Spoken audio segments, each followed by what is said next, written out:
Riel Casimero.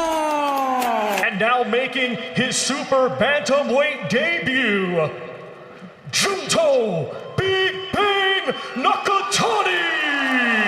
Junto Nakatani nagbabalik sa training. Posible bang makaharap si John Riel Casimero ngayong taon? Magandang araw mga kaboxing. Matapos ang kanyang unang pagkatalo sa professional career laban sa undisputed champion na si Naoya, inuwi noong Mayo 2026. Muling nagbalik sa matinding ensayo ang Japanese star na si Junto Nakatani. Sa laban na iyon, natalo siya via unanimous decision at nagtamo rin ng injury sa kaliwang eye socket, ngunit ayon sa mga ulat ay unti-unti na siyang nakabalik sa training habang naghahanda sa susunod. Nakabanata ng kanyang karera. Nga kayon, ang malaking tanong ng mga boxing fans ay, posible bang makalaban niya si John Riel Casimero ngayong taon dahil sa dikit lang sila sa rankings ng WBO Super Bantamweight? Division si Junto Nakatani number 2, samantala si Casimero naman number 4. Sa ngayon, wala pang opisyal na anunsyo na magkakaharap sina Nakatani at Casimero. Gayunpaman, kung pareho silang manatili sa Super Bantamweight Division at magkasundo ang magkabilang kampo, hindi imposibleng maisagawa ang laban. May kakayahang magpabagsak ng kalaban, kaya siguradong magiging exciting ito para sa mga boxing fans.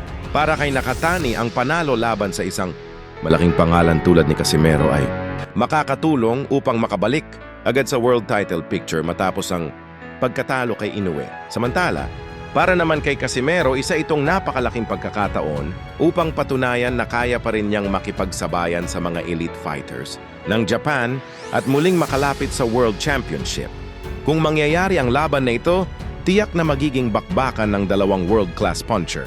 Ang bilis, southpaw skills, at teknikal na estilo ni Nakatani ay haharap sa karanasan, lakas at explosiveness ni Casimero. Sa ngayon, haka-haka pa lamang ang lahat. Ngunit habang nagbabalik sa training si Junto Nakatani, maraming fans ang umaasang makikita ng boxing world bilang susunod niyang makakalaban. Ano sa tingin ninyo mga kaboxing? Sino ang mananalo kung matutuloy ang Nakatani vs Casimero? I-comment ang inyong prediction.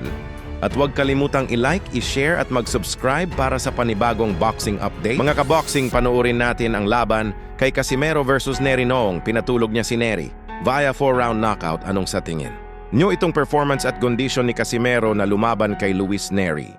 Kaya ba pataubin ang pound-for-pound star ng Japan na si Junto Nakatani? So iaahin ko ang video para makita nyo kung saan ngayon ba kayo dito na. Kaya ba ni Casimero talunin si Nakatani? Number 4 な。 ご覧の通りレイはもうすでに1を取っています。ちょっとダウンに関してはスリップかなという雰囲気はありましたけれども、もうレイはほぼそういった関係はないというそういう感じです。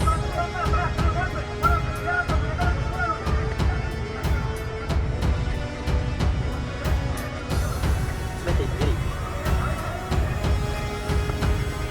レイのプレッシャーのかけ方はコーセさんどう見ますか？そうですね、基本的に今はもうこのメロンパンチも慣れてきてますし、これは全クリーンに捉えた。それでもこう走りましたね。確信を持っています。ノックアウトです。ノックアウト。最後は左のカウンター。ノックアウト。見事に捉えました。ノックアウト。ルイスネルノックアウト。オーバーレイトのルイスネルをカンパスに沈めました。Knockout guys. Grabe. Luis Nery. Knockout. Panalo Daniel Cuadras Casimero.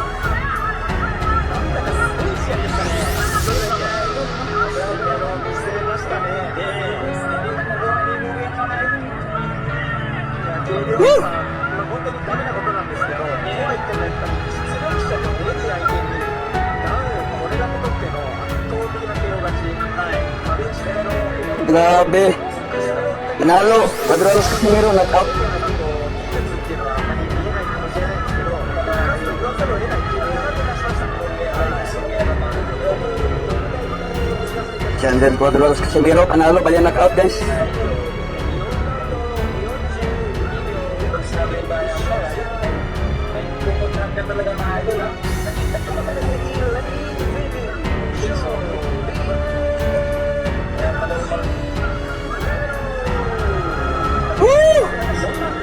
Cuadros Casimero win by knockout.